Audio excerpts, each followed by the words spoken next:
dendrogram, and the next part is so the next part of after the dendrogram, we will see how does it work. After the dendrogram, we will see how does it work. How does it work? So it start with each data point as a separate cluster. The first step is start with each data point as a separate cluster. And the second step is find the two closest cluster. It will find two closest clusters based on the distance matrix. Like we can use the Euclidean distance formula so that we can calculate the two closest cluster. And after that, the third step is that they merge them together into a single cluster.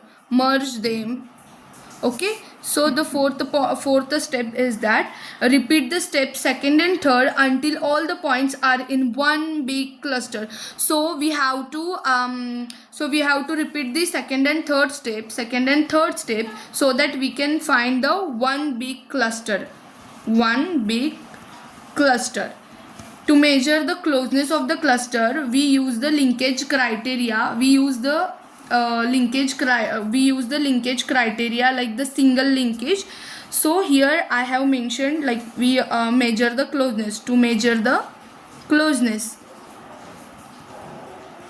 okay, to measure the closeness we have two linkage criteria like the single linkage and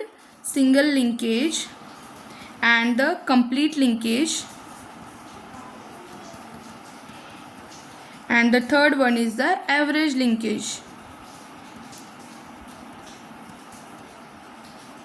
So these all are the three types where we can measure the closeness of the cluster. Here the single linkage is used to calculate the minimum distance, and the complete linkage is used to calculate the maximum distance, and the average linkage is used to calculate the average distance between the points.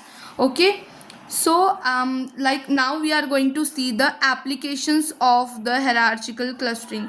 So application of hierarchical clustering is the market segmentation, like grouping the customer based on their purchase pattern.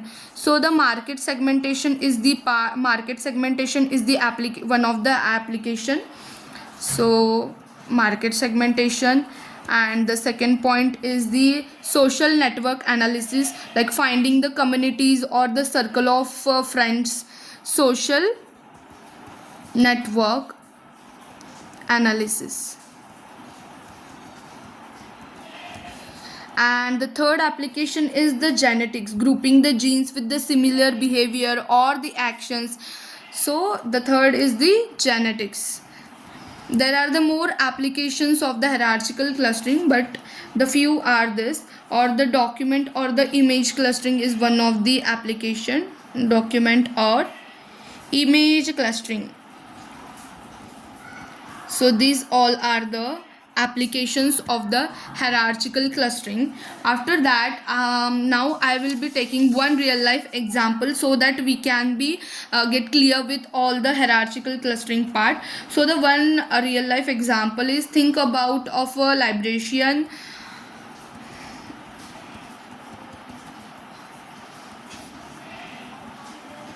Okay, so the real life example is the think about a librarian trying to group the books based on their content without knowing their genre. Over the time, books with the similar themes naturally get grouped together. That is the clustering.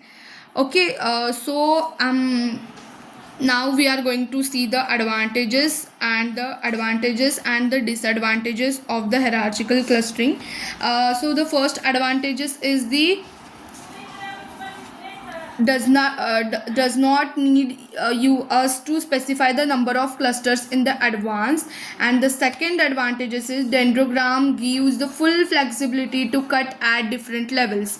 So these are the all the advantages. And the next is the disadvantages of this is that it's not suitable for the large data sets. It can be slow sometimes, so it's not suitable for the large data set. And the second disadvantages is that it is the sensitive to noise and the outliers. So these are all the advantages and the disadvantages. At the end of this, the conclusion is that hierarchical clustering is a powerful and interpretable unsupervised learning technique that helps us to group the data logically based on the similarity, where you are organizing the documents, customers, or even the genetic data. The hierarchical clustering can reveal the hidden structures. So this all about the hierarchical clustering. Hope so you guys understand what I shared here. So thank you so much for your time. Thank you.